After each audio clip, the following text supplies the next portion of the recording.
I'm not sure whether it was boredom or curiosity that compelled me to unzip the dusty, bright red pencil case that had become home to all my old Game Boy games. Truth is, I don't think I've played any of them in nearly a decade. As a child, I was fascinated with Mario, Zelda, and of course, Pokémon. I remember playing the red and blue versions when I was only 4 or 5, not understanding how the save feature worked, so I'd get about as far as Viridian Forest before turning off the game and losing all my data. As I got older, I played many of the sequels, but lost interest after Ruby and Sapphire version. But I still loved Pokémon, and I have fond memories of using my Trico all the way up to a level 100 Sceptile. It must have been seeing the pictures of the all-new Mega Sceptile from the Ruby and Sapphire remakes that got me to think about that pencil case where all my old Game Boy games were.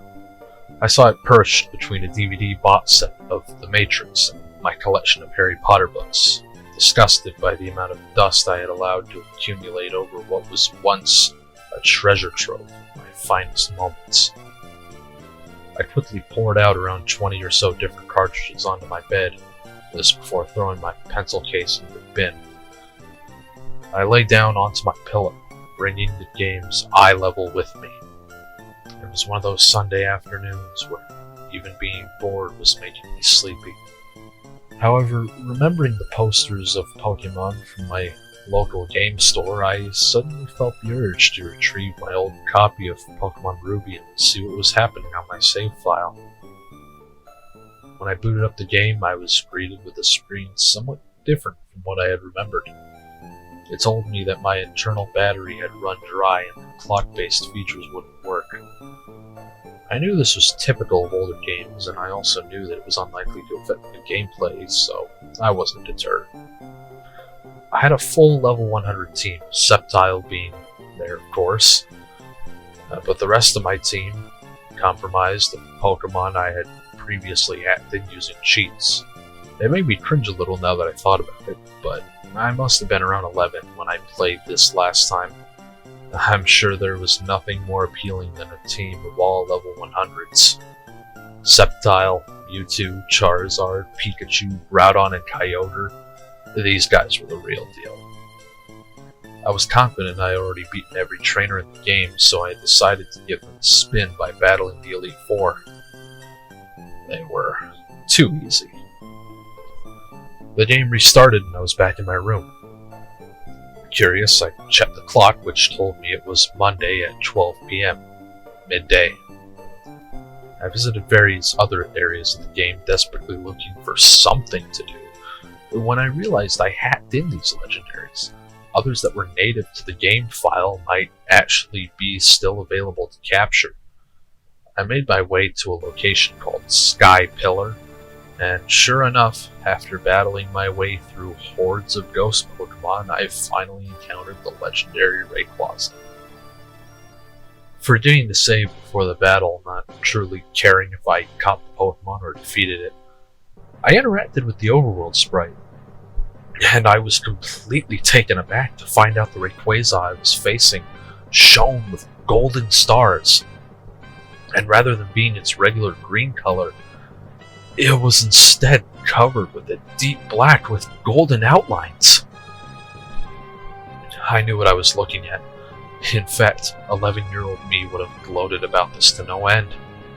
However, having not saved, I wondered if I would even be able to capture it. Luckily, I checked my items. Sure enough, 11-year-old me had been smart. Right there at the top of my bag, 99 Master Balls. And then another 99. And then another. The list went on. So of course I was quickly able to capture it. Even now as a young adult, I felt the thrill, and I knew I had at least one friend at uni who would be impressed by this tomorrow. In fact, he'd be impressed I was playing at all, let alone the fact I had been playing for several hours. In fact, I felt that I had been playing for long enough, but before switching off, I wanted to check what moves my Rayquaza knew.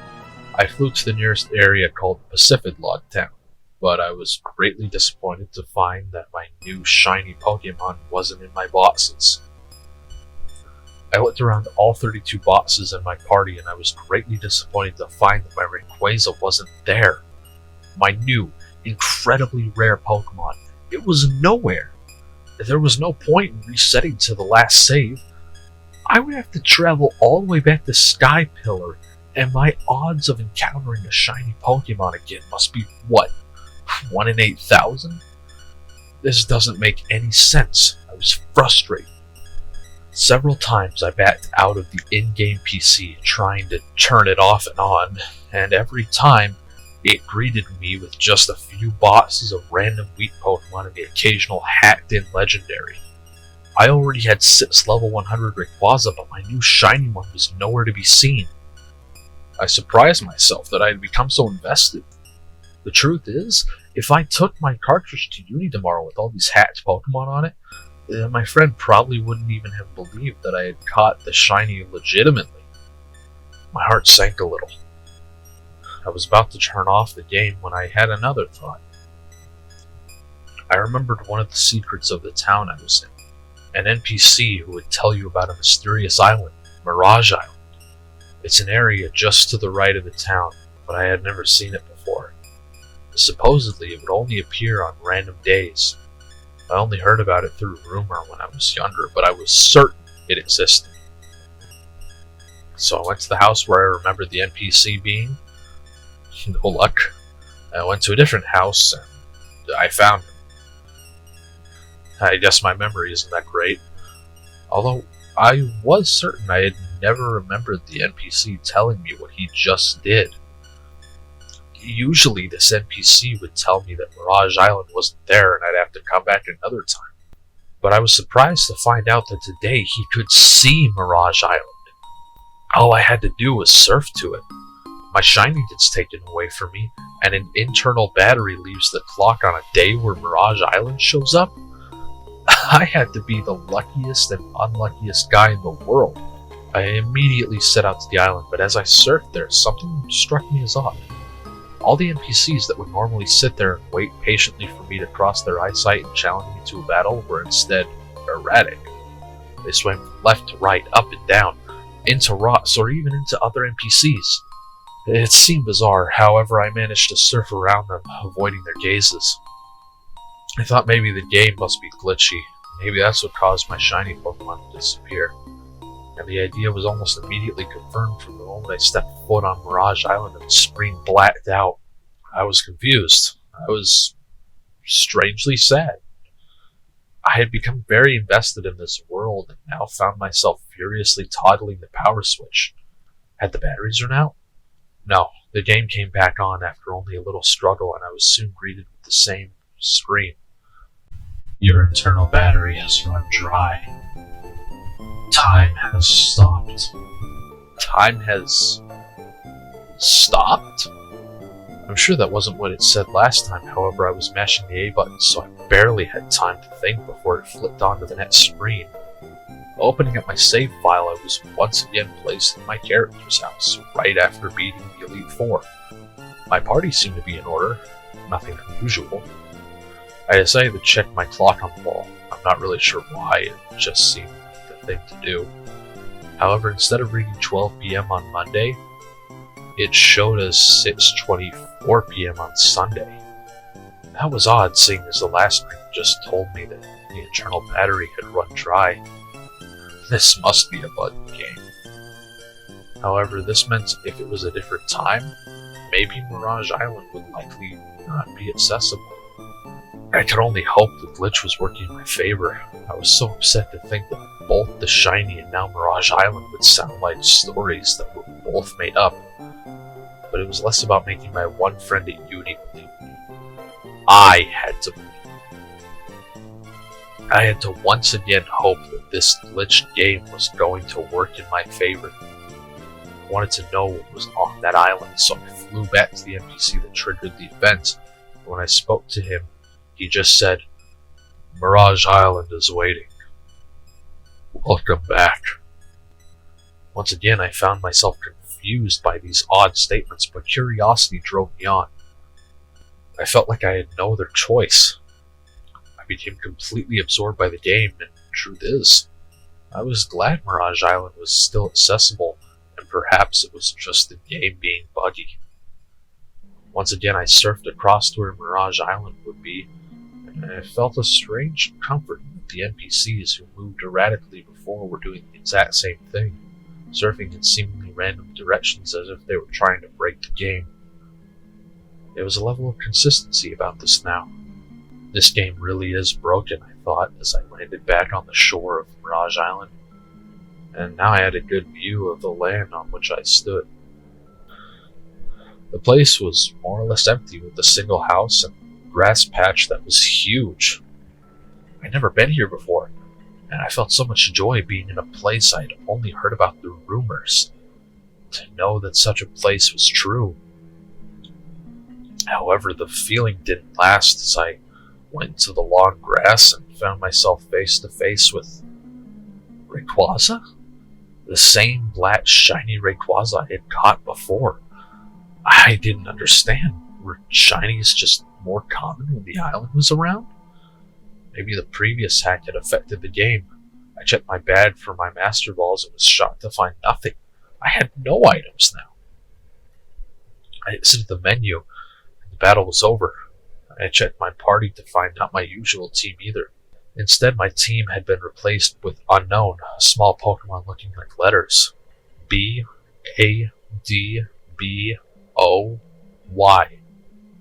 Bad boy? What is this? What is this? What is this glitch? Am I dreaming? I thought. Maybe I am dreaming. As much as I really wanted to, I couldn't make my attention leave the screen. It was as if it engulfed me. I was completely obsessed, so I did the only thing I could think to do. I entered the house. It was my house. Or rather, the house of the character you play as, the one that's in Little Root Town. Usually your character's mother would be downstairs, but she was gone. The lower floors seemed normal enough, but as I proceeded up the stairs into my character's room, I found another NPC. And it's gonna sound dumb for a bunch of pixels, but I really felt that I recognized this NPC. The NPC was in bed. I interacted with him, and the text read, "He won't be waking up."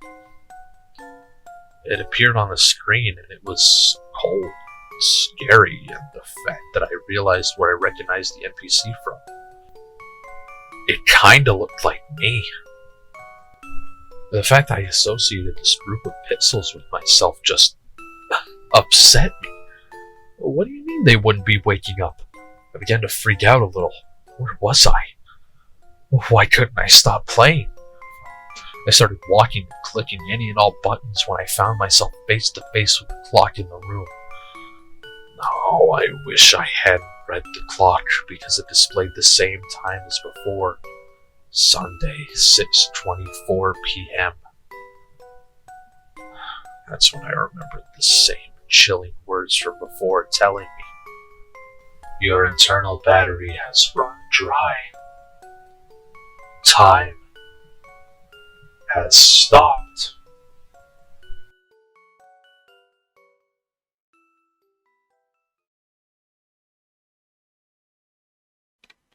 Hey everyone, thank you for watching my Halloween video.